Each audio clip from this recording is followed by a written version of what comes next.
Welcome. No, it's ahoy and welcome aboard the Jamstack Pirate Radio, a tall tale treasure hunt broadcasted live from the heart of Jamstackia with Jed Wood. Yeah. Yeah. Ahoy! Ahoy! And I'm Ola Vea. And uh, I'm at the cabin here. So now I'm going to be crazy and try to turn off Benedicte's internet here. Let's do that. That's crazy. Let's hope we don't. If we all fall out now, I'll just have to start over. Let's try that. Okay. Yeah. That seems to be working. Good. Yeah, because I need to. I need it. Oh no! What happened there? What do you mean? You're back. Yeah, You're good. I see you. Yeah. Yeah, I saw you the whole time, man. Can you hear me? Hello. No. Yeah.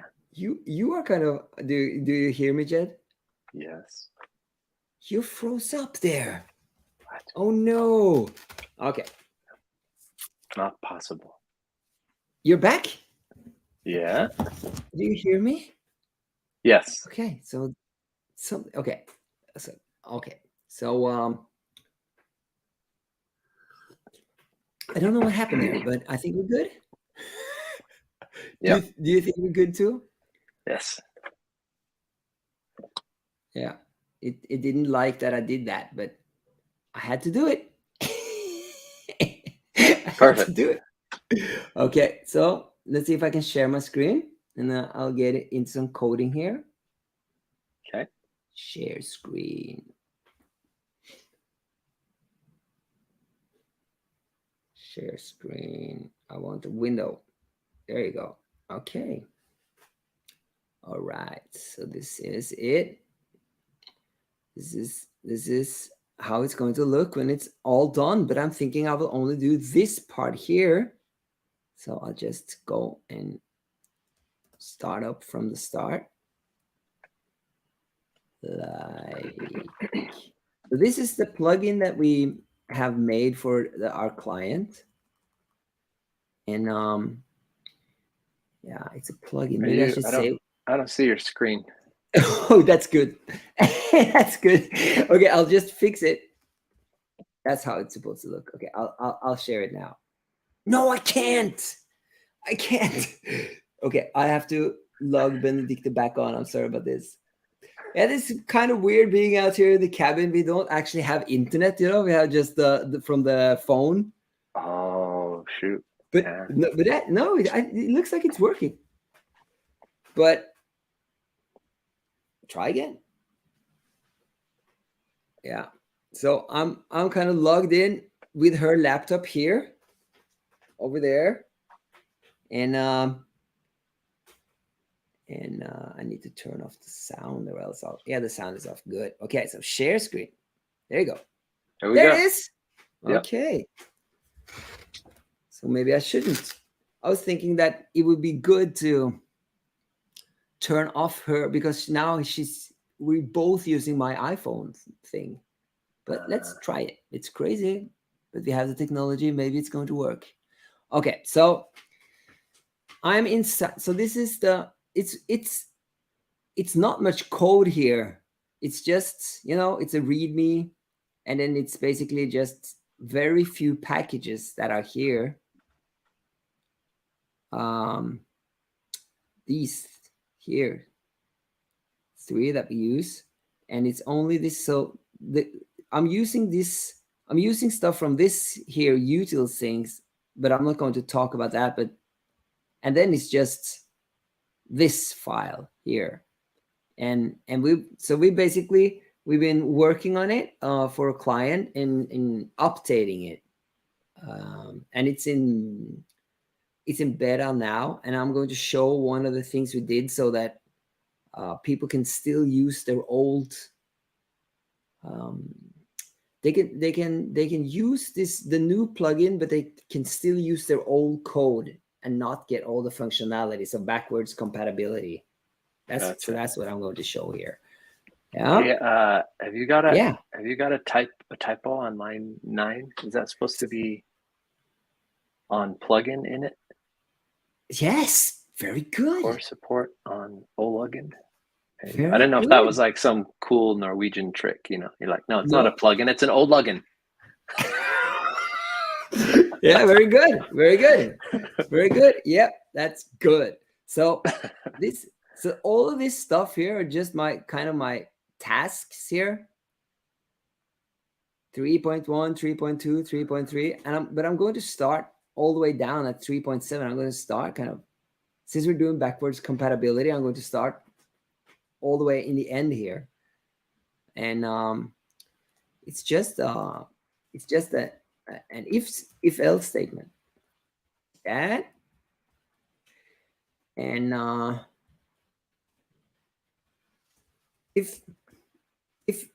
let's say that you have already been using this plugin for a while, and then you update it, but you're not interested in updating the rest of your code.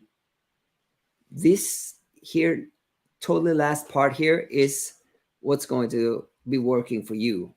So it's like that, and it's going to look like this. Exports.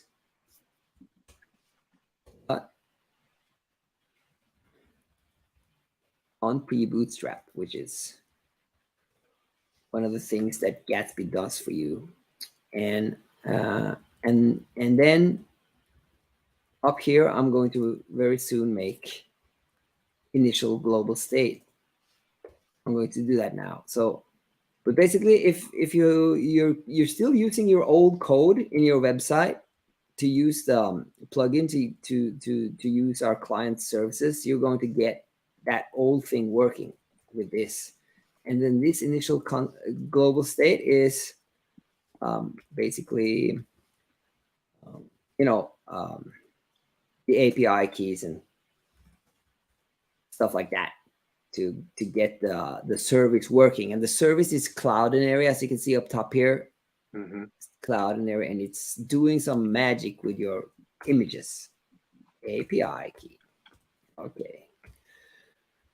So that's that. And then, but if you want to use the new functionality, if you update your code so you can use your new functionality, you're going to get it.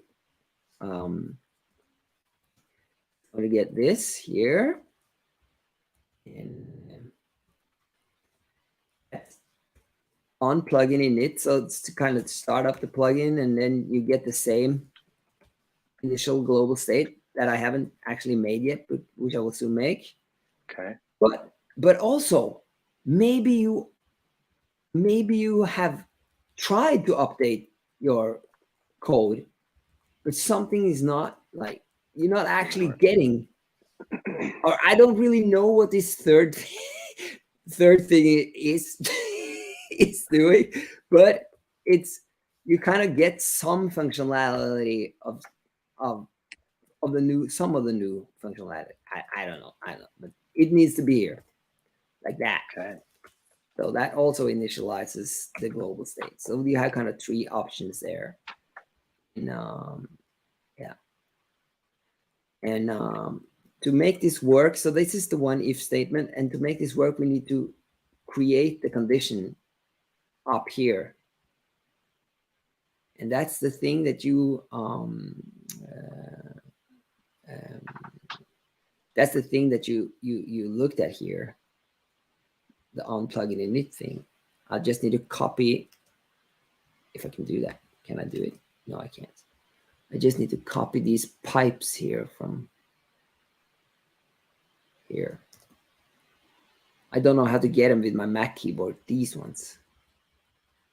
You know how to get them? Those? Pipes? Yeah? Yeah, it's right above it's like above the enter key. Shift. Okay. Yeah, but I'll just copy it. That's okay. So stable. That's the kind of good, best case solution, and then unstable is the not so good, and then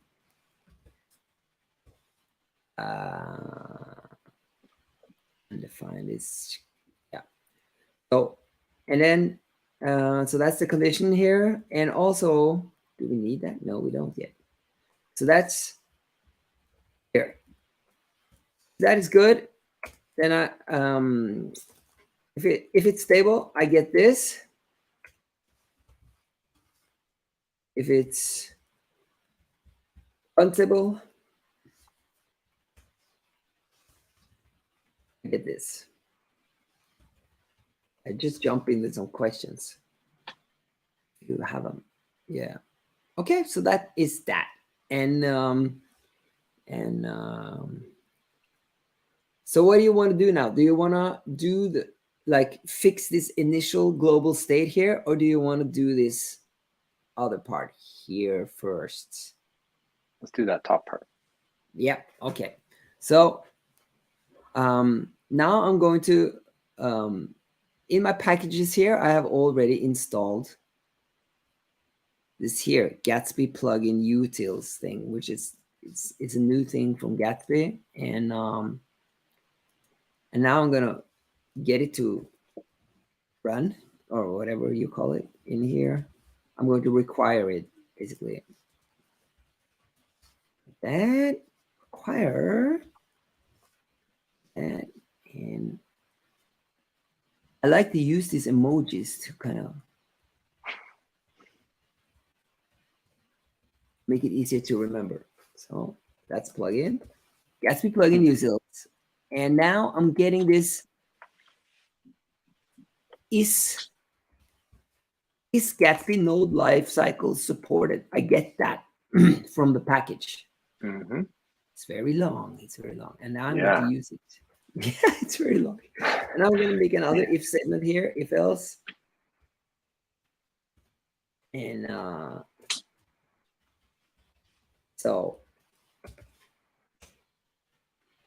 if it's good, if this Gatsby thing, Gatsby blah blah blah blah is good, then I'm gonna get unplugging in it from it. Then I'll pass that in. Oh, yeah. So that I'm gonna get it here, and then and then this core supports unplugging in it is stable. So that means that everything is good. It's all good. And if it's unstable, which I'm sorry, I don't really know what that means, but it's some kind of, it's good to have it there for backwards compatibility. Then it's unstable.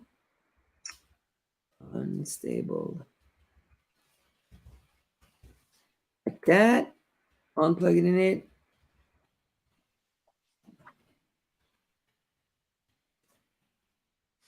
And then that is unstable, which some things still work even if it's unstable. So like that. Excellent. And I'll just remove here my tasks like that. And I also have this try catch statement. You call it statement, maybe? Yes, statement. I also have that in case I can't check if it's. And we've been working on this a lot this past couple of weeks, and that has happened. I've gotten this error here where could not check if Gatsby supports unplugging in it lifecycle. That has happened for several reasons, and we'll have to, yeah. So that's very good to have there. Okay. The only thing I need now is the actual API keys and something else, which is some stuff there from get resource options from Cloudinary. So that new Cloudinary thing,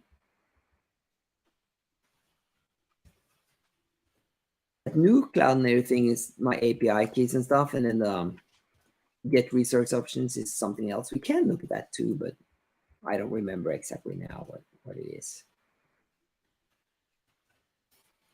Okay. So when you look at what I'm doing right now here, because I'm not 100% sure if I actually did it right, even though I'm just making, this is just a variable, right? And now I'm saying that this Cloudinary variable is that thing that I'm passing in here and that I get from up here. Mm-hmm. Yeah, you just look at that while I finish it up and see if it looks right to you. Const resource. Okay, and now I'm going to just return both of them. I'm just not sure if it's the best way to do it, but this is what I think it's good. But all the other things is straight out of the documentation. Huh. Cool. Okay. That's interesting. I've never returned. Oh, I've never returned two things like that. Maybe it's not the right way to do it, man.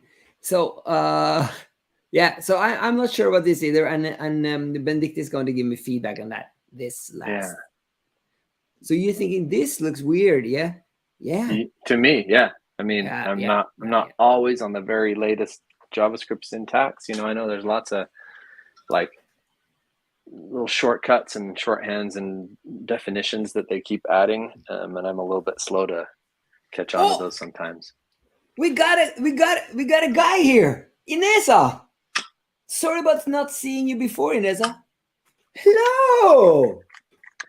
There he is. Am I very dark now? The sun suddenly went behind a cloud. No, you're good. Yeah. Yeah. So that's it. That's the coding for today. And yeah, I'll just take it off the screen. Boom shakalaka. Yeah. Nice. You can still see my face almost. Cats me plugins and O-lugins. Yeah. Yes. So yeah, I must remove the comment again. So how's it going with your Google suite? Good. Great news, and a good reinforcement of a great kind of coding principle, actually, which is don't get too far ahead of yourself. Because like a few weeks before the final deadline, when they were like, you got to pay for this thing or it's, or it's going away, they announced that they were going to offer a continued free version for families and like small nonprofits. And so basically it's just a self-certified kind of thing, right? Where it was like, hey, are you using this for commercial? And if you're like, no, then they're like, okay, but just know that if we decide that it looks like you're, using it for commercial stuff, then like, we're gonna, you're gonna have to upgrade and we're gonna charge you. And I was like, it's just me and my wife and my kids. Like, these are our personal accounts, so. Yeah. So that was great because then, because it's been like, 6 months or something that they've been saying like, oh, this grandfathered plan is no longer gonna carry on. You're gonna have to pay. You're gonna have to pay. You're gonna have to pay. You're gonna pay. And I was like, I did a little bit of research. I spent a little bit of time, but then was like, I'll keep waiting.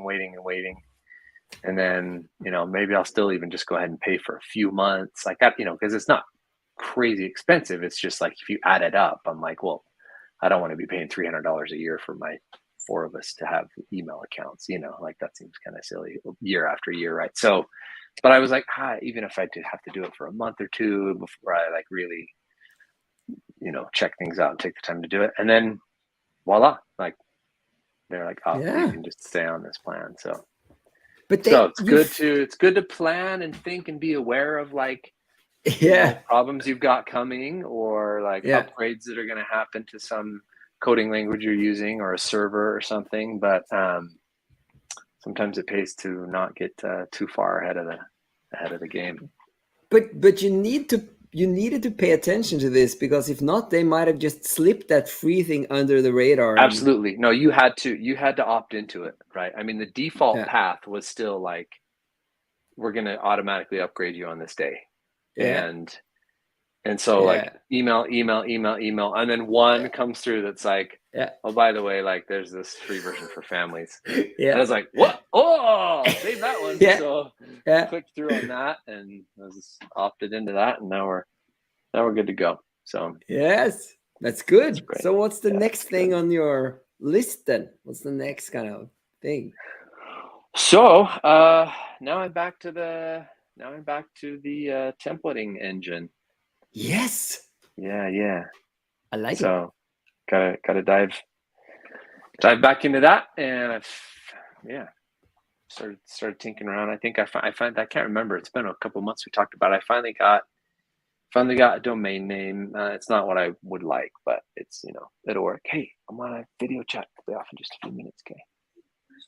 She's out. Hello. Maybe she didn't see me. She couldn't hear me at least. No. Yeah. Okay. Yeah. So I got the domain name. It's going to be epoxytemplates.com. Yes. I think is the one I finally got, which I really wanted to get something shorter and cooler, but at least it's very self-explanatory, a little bit, very descriptive of what it is.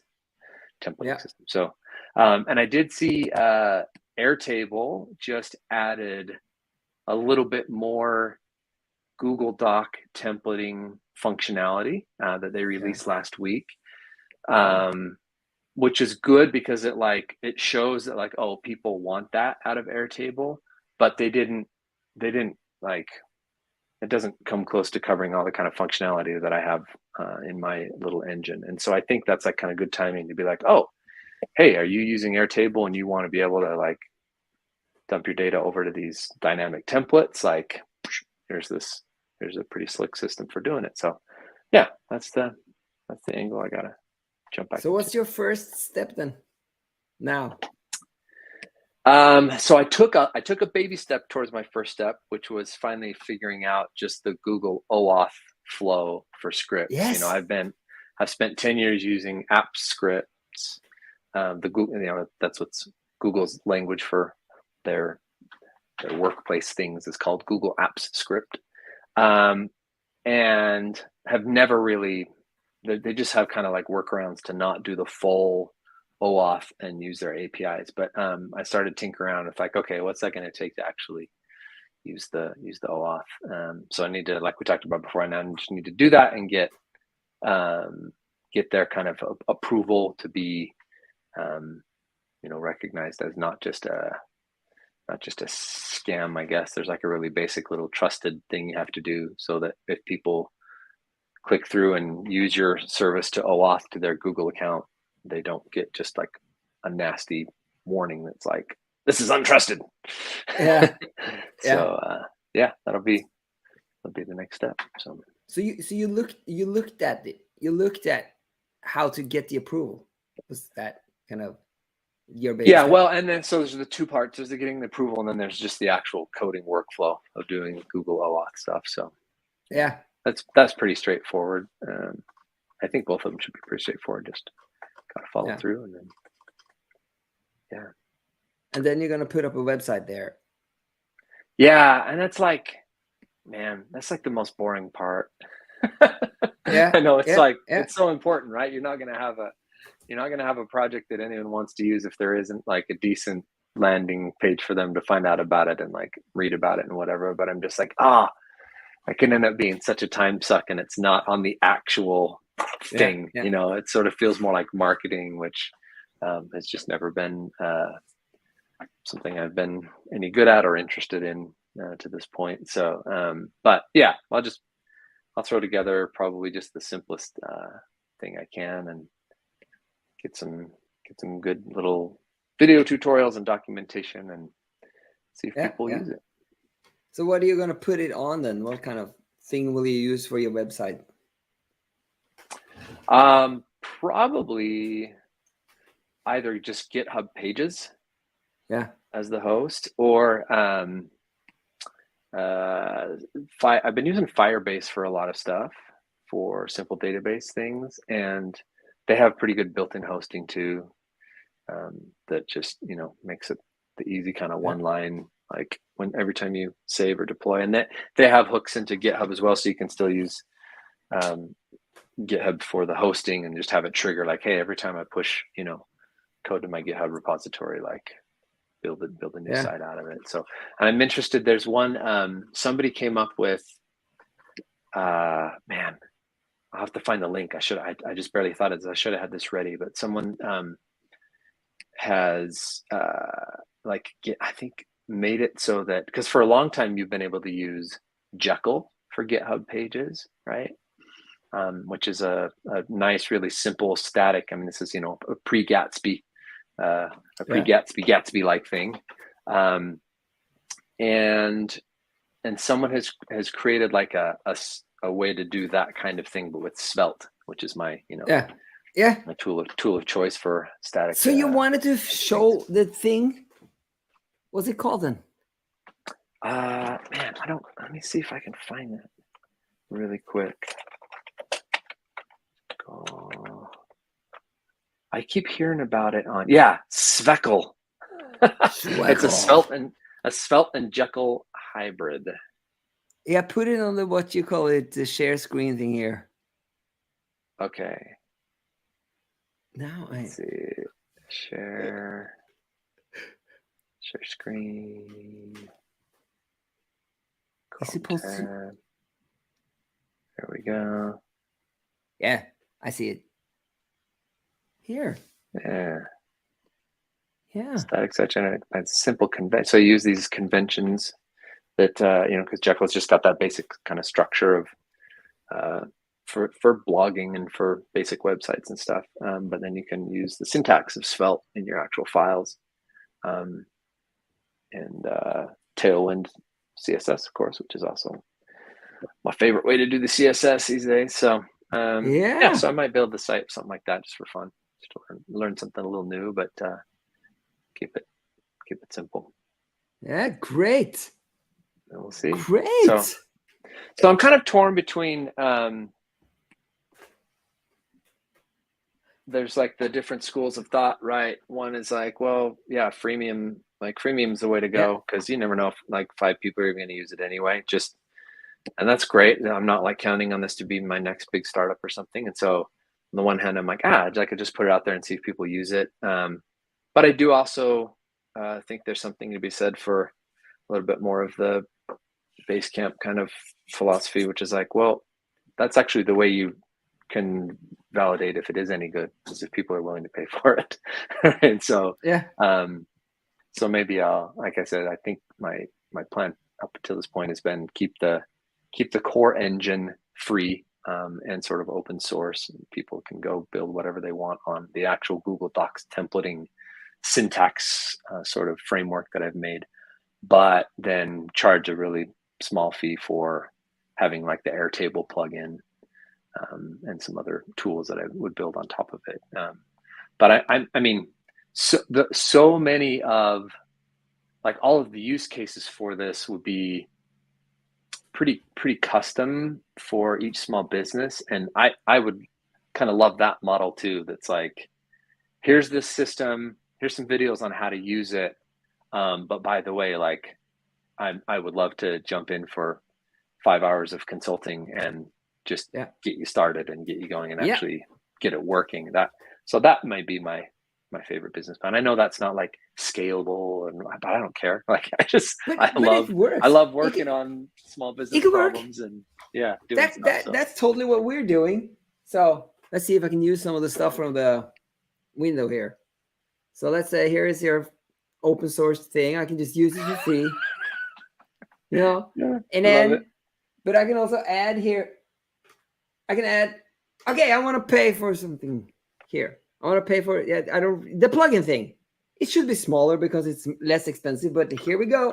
And I get started, I get started on it. I'm like, oh, I'm running into a couple of bugs. Probably not a big deal, but I'm not going to sit around for a day trying to find out. So I just make a phone call. And what we do actually, or Benedicta, is like a less than an hour phone call, where I, as the customer, can just, chat with you. So I'm seeing these problems, what can I deal with this myself? Or, just, and they pay for that up front. And then, like I said, maybe it's only 5 hours for you to do it. But I'm more comfortable, paying for 1 hour first and finding out that, I should not do this because I'm just going to, waste my time. And then you got the 5 hours coming over. So that fits into that model for us. We do that. We totally do that. So you could do that. Cool. You could do that. And then like this client here, which is bigger than 5 hours, the client they just skipped those 2 steps. They were like, yeah, we're not going to do this. We got to work on our own product. And they were just like, boom.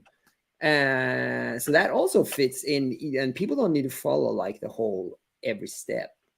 Yeah. Because you want that too. You want like bigger clients too, don't you? Yeah. Yeah, those are fun too. I think you should do it. It's great.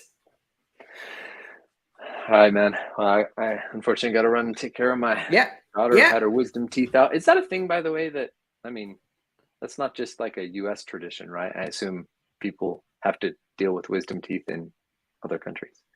I got one here, up here, and I'm thinking I'll just try to wait.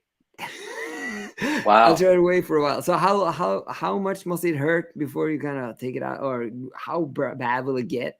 Yeah, we're a little bit, we tend, as with many things, in the wrong ways, we tend to be a little bit preemptive about removing things and doing surgeries and stuff here. And this is certainly one of those cases where it's just like, hey, within a couple of years from now, this is going to be bad. So like, might as well just get them out, while you're a teenager, which is what most of us do. But in my daughter's case, they actually have started hurting her. Like she could feel, they were like kind of cramping in, and the dentist was like, it's not leaving.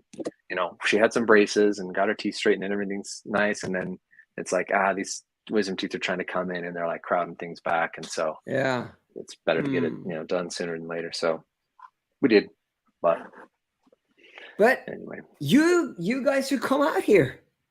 Yeah, for sure. Next summer, man. Yeah. Still planning on it. Okay. I gotta go make my way up to the Lofoten Islands, and yes, we'll go see some good golfing stuff. In the midnight sun. Midnight golfing. Exactly. Yeah. Exactly. All right, man. Okay. Good to see you. Yep. Bye. Adios.